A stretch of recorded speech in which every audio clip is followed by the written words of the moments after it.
Warahmatullahi wabarakatuh. Perkenalkan, nama saya Nora Fadila Basuki dari kelas 11 MIPA 2. Saya akan menjelaskan bagaimana tahap-tahap dari glikolisis, dekarboksilasi oksidatif, siklus Krebs, dan transport elektron. Berikut penjelasan yang dapat saya saring.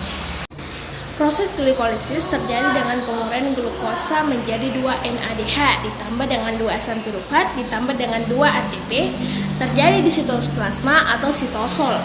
Proses glikolisis adalah penguraian glukosa menjadi 2 NADH ditambah 2 asam pirufat ditambah 2 ATP. Di tahap 2 asam pirufat masuk ke tahap berikutnya, yaitu proses dekarboksilasi oksidatif. Terjadi perubahan satu asam pirufat menjadi 1 asetil-CoA. Di tahap glikolisis, jumlah 1 senyawa glukosa akan menghasilkan 2 asam pirufat. Akibatnya terbentuk pula 2 asetil-CoA. Proses ini juga membutuhkan koenzim A yang akan menghasilkan 2 NADH dan NAD+. Molekul asetil-CoA kemudian memasuki siklus Krebs untuk menghasilkan ATP, NADH, FADH2, dan CO2. Tahapan-tahapan dalam proses ini akan membutuhkan lingkaran sehingga disebut dengan siklus. Siklus ini dimulai dengan asetil-CoA berkaitan dengan oksaloasetat membutuhkan sitrat.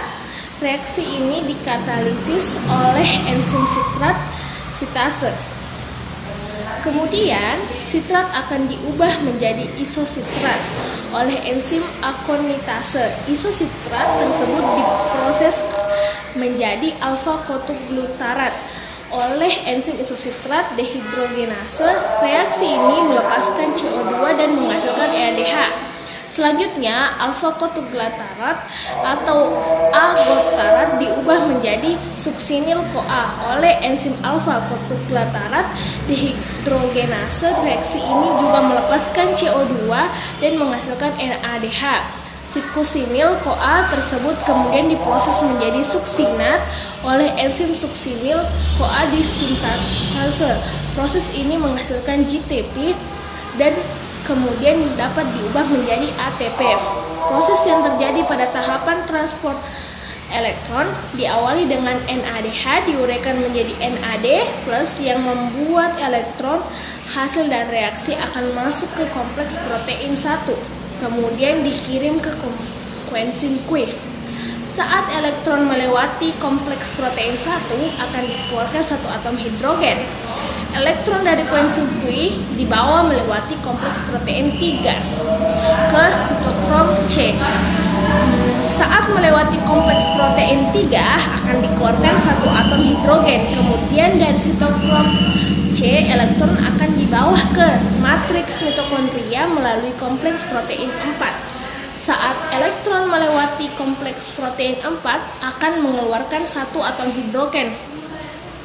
Setiap ion hidrogen yang dihasilkan akan dibawa masuk ke dalam matriks mitokondria melewati ATP fase.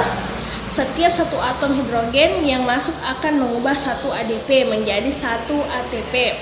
Kemudian elektron akan bereaksi dengan ion hidrogen dan ditangkap oleh oksigen dan menghasilkan molekul air atau H2O. Oksigen berperan sebagai aseptor elektron atau penangkap elektron. Terakhir, jumlah ion hidrogen yang dikeluarkan berjumlah 3 sehingga akan membentuk 3 ATP untuk setiap perubahan 1 molekul NADH. Sekian yang dapat saya sampaikan. Wassalamualaikum warahmatullahi wabarakatuh.